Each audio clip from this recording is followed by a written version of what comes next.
आप में से यार बहुत सारे लोग मेरे से कह रहे थे कि यार हम लोग को 50 to 60,000 रुपीज का एक ऐसा पीसी बिल्ड बताओ जिसके ऊपर हम लोग गेमिंग कर सके, साथ ही स्ट्रीमिंग एडिटिंग कुछ भी करना हो हम बहुत ही आराम से यार कर सके। तो आज की इस वीडियो के अंदर मैं आप लोग को एक पीसी बिल्ड बताने वाला हूँ ₹55,000 रुपीज का। इसके ऊपर आप आराम से, चाहे आपको गेमिंग करनी हो, स्ट्रीमिंग करनी हो, एडिटिंग करनी हो, आप हर एक काम इसके ऊपर बहुत आराम से यार कर सकते हो। तो इस वीडियो का एंड तक देखते रहना, बहुत इंटरेस्टिंग वीडियो होने वाली है। सो हेलो गाइस, मेरा नाम है सार्थक और आप लोग देख रहे हैं ModxTech। मेरे चैनल के ऊपर ऐसे ही पीसी रिलेटेड कंटेंट के बारे में ही बात करी जाती है।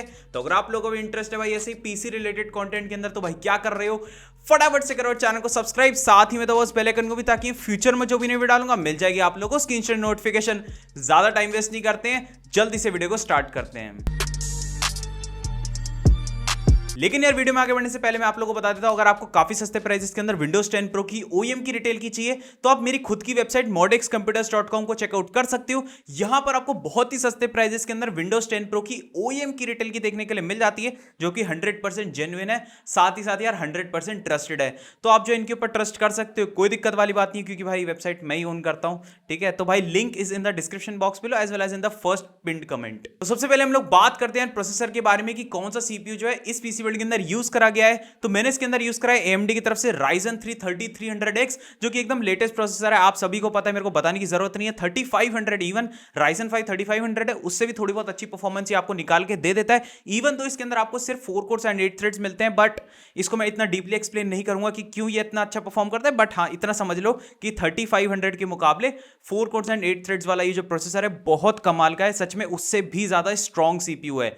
ठीक है, स्ट्रॉन्ग और मतलब पावरफुल भी है। ठीक है, साथ ही में तो अब एक काम करते हैं कि इस प्रोसेसर के बारे में मैं थोड़ा सा आप लोगों को डिटेल में बता देता हूं। इस प्रोसेसर के अंदर आप लोगों को 4 कोर्स एंड 8 थ्रेड्स देखने के लिए मिल जाती हैं। 3.8 गीगाहर्ट्ज की बेस क्लॉक है, 4.3 गीगाहर्ट्ज की इसकी मैक्स टर्बो फ्रीक्वेंसी है, 16 MB की L3 कैश मेमोरी देखने के लिए मिल जाती है। 7 नैनोमीटर के आर्किटेक्चर के ऊपर बनाया गया, साथ ही साथ ये एक फुली अनलॉक प्रोसेसर है। अब देखो यार, ये जो प्रोसेसर है, इवन दो ये आता है सिर्फ और सिर्फ 4 कोर्स एंड 8 थ्रेड्स के साथ, बट इसको कोई छोटा खिलाड़ी मत समझ लेना कि ये प्रोसेसर यार सिर्फ 4 कोर 8 थ्रेड। हम तो Ryzen 5 लेंगे, 6 कोर 6 थ्रेड मिलते हैं। तो फिर से बता रहा हूं भाई, इतना डीपली एक्सप्लेन नहीं करूंगा, बट ये उससे बहुत ही ज्यादा सुपीरियर प्रोसेसर है, उससे बहुत अच्छी परफॉर्मेंस आपको निकाल के देता है। इवन अगर मैं आप लोगों से बात करूं, अगर आपको एडिटिंग जैसा काम करना है तो उसके अंदर भी ये आप लोगों को थोड़े से ज्यादा बेटर आपको परफॉर्मेंस निकाल के देगा। जैसे अगर आप प्रीमियर प्रो वगैरह किसी सॉफ्टवेयर के ऊपर एडिटिंग करते हो ना, तो उसके ऊपर भी ये आपको जो है काफी अच्छी परफॉर्मेंस निकाल के दे देगा। अगर आपको 1080p 60 FPS की फुटेज को एडिट करने कोई दिक्कत नहीं आएगी, आप आराम से इसके ऊपर एडिट कर पाओगे। और साथ ही में अगर मैं बात करूं यार गेमिंग के बारे में कि भाई ये तो एडिटिंग की बात हो गई, गेमिंग के अंदर तो ये है ही भाई 3500 से आपको थोड़े बहुत FPS ज्यादा निकाल के देता है गेम्स के अंदर। तो अगर आपको इस प्राइस के आसपास में एकदम बेस्ट प्रोसेसर चाहिए जो कि आपको गेमिंग के अंदर भी अच्छे खासे फ्रेम रेट निकाल के दे दे, साथ ही साथ अगर आपको उसके ऊपर एडिटिंग जैसा काम करना है, स्ट्रीमिंग, अब देखो स्ट्रीमिंग में क्या होता है, क्योंकि ये सस्ता पीसी बिल्ड है, ठीक है, तो इसके अंदर तुम कोई Ryzen 9 Ryzen 7 तो लगा नहीं रहे हो कि तुम CPU बेस्ड एनकोडिंग करोगे। इवन अगर मैं एक 6 कोर्स एंड 6 थ्रेड्स वाला लगवा देता, फिर भी तुम उसके ऊपर CPU एनकोडिंग करके इतनी अच्छी स्ट्रीम नहीं कर पाते।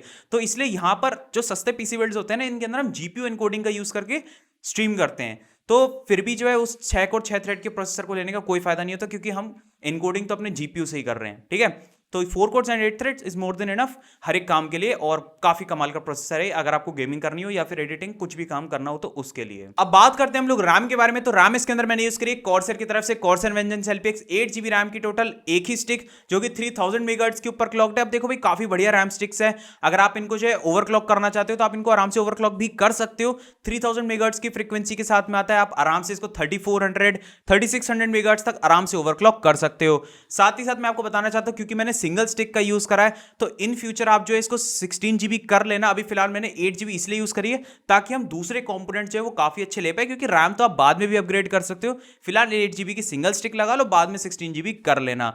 और अभी तो वैसे भी प्राइस थोड़े बहुत बड़े हो, तो जब कभी फ्यूचर में जब सस्ते हो जाएंगे प्राइसेस रैम के, तो आप जो है सस्ते में रैम स्टिक एक और लेकर इसमें अपग्रेड कर लेना। फिलहाल 8GB से आपको जो है काफी काम चल जाएगा। अगर आपको गेमिंग वगैरह करनी है तो उसमें तो आराम से काम चल ही जाएगा। साथ ही साथ मैं आप लोगों को जो है प्राइस भी बताते हुए चलता हूं। जो प्रोसेसर है हमारा Ryzen 3 3300X, ये आप लोगों जो है लगभग 11,500 रुपीज का देखने के लिए मिल जाएगा।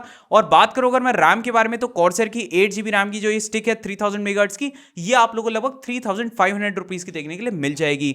अब बात करते हैं हम लोग मदरबोर्ड के बारे में। तो मदरबोर्ड इसके अंदर यूज करा गया है MSI की तरफ से B450 Pro M2 Max motherboard. अब क्योंकि नाम में ही मैक्स आ गया तो आप समझ सकते हो कि आउट ऑफ द बॉक्स जो है थर्ड जनरेशन को सपोर्ट करेगा। तो जो हमारा 3300X है ना, ये थर्ड जनरेशन वाला प्रोसेसर है, तो ये आउट ऑफ द बॉक्स उसको सपोर्ट करेगा, कोई बायोस अपडेट की जरूरत नहीं है। ओवरऑल भाई काफी डिसेंट सा मदरबोर्ड है, B450 चिपसेट के साथ में आता है, तो आप जो है इसको आराम से इसके साथ में पेयर कर सकते हो। इसकी प्राइस के बारे में बात करूं तो ये आप लोगों को लगभग 6500 रुपीज का देखने के लिए मिल जाएगा। अच्छा, वीडियो में आगे बढ़ने से पहले मैं आप लोगों को बता देता हूं कि अगर आपको इनमें से कोई भी कंपोनेंट यार परचेज करना हो तो link will be in the description box below, तो आप जाकर वहां से परचेज यार कर सकते हो। अब बात करते हैं यार हम लोग ग्राफिक्स कार्ड के बारे में, जिसके अंदर सबसे ज्यादा लोग यार इंटरेस्टेड होते हैं किसी भी पीसी बिल्ड के अंदर। तो इसके अंदर यूज करा गया है इनो 3D की तरफ से GTX 1660 सुपर। अब ये ग्राफिक्स कार्ड जो है आप लोगों को बहुत आराम से, अब ये जो ग्राफिक्स कार्ड और जो CPU का कॉम्बो है ना 3300X एंड 1660 सुपर, ये बहुत आराम से आपको हर एक गेम के अंदर 1080p के ऊपर अल्ट्रा सेटिंग्स लगा लेना, आराम से आपको 60 FPS ही अचीव करवा देगा। ठीक है, कुछ कुछ गेम्स जो थोड़े पुराने हैं उनके अंदर तो भाई बहुत ही अच्छे अच्छे फ्रेम रेट आपको मिल सकते हैं, 80 90 100 के आसपास तो भाई फ्रेम रेट आराम से चले जाएंगे। और जो थोड़े बहुत हैवी गेम्स होंगे उनके अंदर आपके 60 के आसपास जो है आपके फ्रेम रेट रहने वाले हैं। तो मतलब ओवरऑल ये जो कॉम्बो है ना 3300X एंड 1660 सुपर का बहुत ही अच्छा कॉम्बो है। ठीक है, अब थोड़ा सा मैं इस ग्राफिक्स कार्ड के बारे में आप लोगों से बात कर लेता हूं। तो इसके अंदर हमें देखने के लिए मिल जाती है 6 GB की GDDR6 टाइप की मेमोरी, 192 बिट का इसका मेमोरी इंटरफेस है, 14 Gbps की इसकी मेमोरी क्लॉक है, और इसको पावर अप करने के लिए एक 8 पिन के कनेक्टर की जरूरत पड़ती है। और इसकी प्राइस के बारे में बात करूं तो ये आप लोगों को लगभग 20,000 रुपीज के आसपास में अभी करंटली मार्केट के अंदर आप लोगों को ये देखने के लिए मिल जाएगा। अब बात करते हैं हम लोग स्टोरेज सॉल्यूशंस के बारे में। अब देखो भाई इसके अंदर आपको यूज करना है SSD एंड हार्ड ड्राइव का कॉम्बो। SSD आप इसके अंदर यूज कर सकते हो एडेटा की तरफ से SU 650 240 GB वाला वेरिएंट इसका, तो 240 GB की SSD आपको मिनिमम यूज करनी है। 120 GB आज की डेट में यार बहुत ही ज्यादा कम पड़ता है, सीरियसली 120 GB तो मत लिया करो, तो कम से कम 240 GB की SSD के साथ में जाया करो। 120 यार बहुत ही ज्यादा कम पड़ जाता है ना। तो SSD आप लोगों को लगभग ये वाली जो है 2800 या फिर 2900 रुपीज की आपको देखने के लिए मिल जाएगी करंटली। और अगर मैं बात करूं हार्ड ड्राइव के बारे में तो ये आप लोगों को 1 TB की हार्ड ड्राइव WD की तरफ से 7200 RPM वाली, ये आप लोगों को लगभग देखने के लिए मिल जाएगी 3000 रुपीज की। तो अब ये सब चीजें तो हो गई। अब इन सभी चीजों को यार पावर अप करने के लिए 450 what will be more than enough, तो इसलिए इसके अंदर मैंने यूज करा है एंटेक की तरफ से BP450P, जो कि एक 450 वॉट की पावर सप्लाई, काफी अच्छी पावर सप्लाई, कंपोनेंट्स भी इसके अंदर काफी अच्छे यूज करेंगे, और इसकी जो प्राइस है वो है लगभग 2500 रुपीज। अब ये सब चीजें तो हो गई, अब इन सब चीजों को फिट करने के लिए कैबिनेट की भी तो जरूरत है।